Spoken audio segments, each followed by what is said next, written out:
All right, let's dive into something truly wild. We're talking about one of the most audacious ideas I've ever come across in literature. It's a project that honestly should be completely impossible. I mean, really think about this for a second. What if the greatest poets could speak to us one last time from beyond the grave?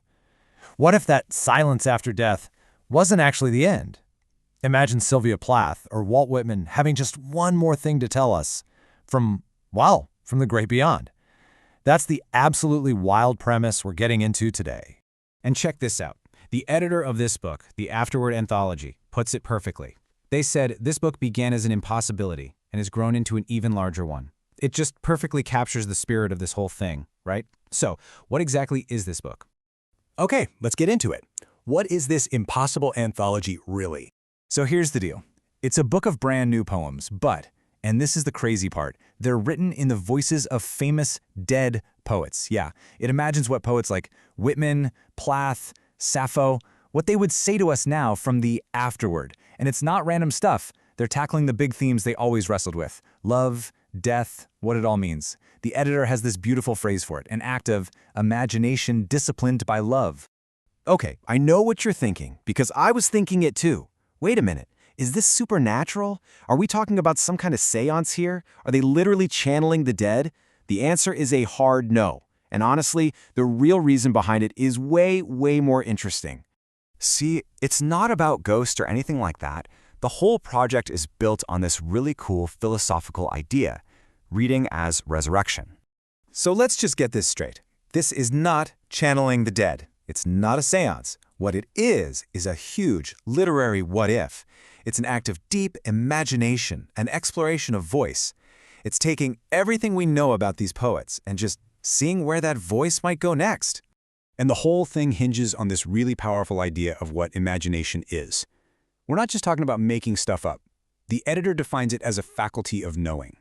Think of it like a tool, a special key that lets us cross these impossible gaps between you and me, between now and the past, and yeah, even between the living and the dead. And for me, this is where it all just clicks. The book argues it's just making obvious what we all do every single time we read a book. You know? Think about it. When you're reading a book by an author who's passed away, you hear their voice in your head, right? You're basically creating it. You're already doing a little act of resurrection. This anthology, it just takes that idea and runs with it. All right, so that's the big idea, the theory. But how does it actually sound? What does it look like on the page? Let's dive into some of the actual voices from the afterword. First up, the man himself, Walt Whitman. We all know that classic line of his, "I was the body electric." Well, the anthology takes that line and just pauses. It continues with, "And now, I am the electricity without the body." Wow. I mean, how perfect is that? It's pure Whitman, but updated. It takes his entire philosophy and revises it based on the one experience he never wrote about, death. The living Whitman was all about the body, the flesh. This Whitman, he's pure energy, free from that body. It's brilliant. Okay, now for Sylvia Plath. For her, the bell jar was everything.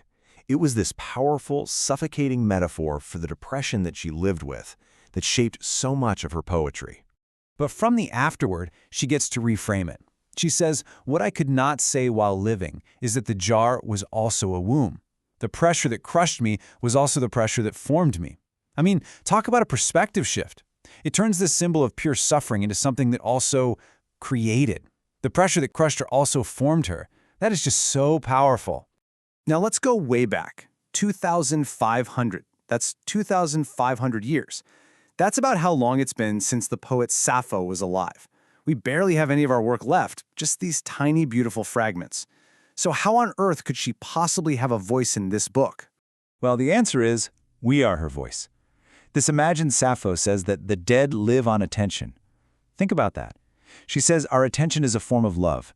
Every time someone reads one of her fragments, or even just wonders about the poems that were lost, we are keeping her alive. We are the ones keeping that conversation going across 2,500 years. So what does all this mean for us? Well, the project is really suggesting a completely new way to think about every single book on your bookshelf. Yeah, really. The idea is that every one of those books is basically a potential seance. This whole resurrection thing isn't just a gimmick for this one anthology. It's what reading is. Every book you have by an author who's gone is just a conversation waiting to happen. All you have to do is open it. It works like this. A writer passes away, their voice goes silent. But their words, their text, it's still here, waiting. Then, step 3, a reader, you, opens the book. And just like that, step 4, the conversation continues. It's that simple. But look, we have to talk about the elephant in the room, and the editor faces it head-on. Is this whole project an incredible honor to these poets, or is it just massive hubris? I mean, who are we to put words in the mouths of the dead? And the editor's answer is just haunting. They write, "The dead do not object, or if they do, their objections are not audible to me." It's this incredible admission of just how audacious the whole thing is. And it leaves you wondering, right? When we read these words, who is really speaking? And is anyone listening on the other side?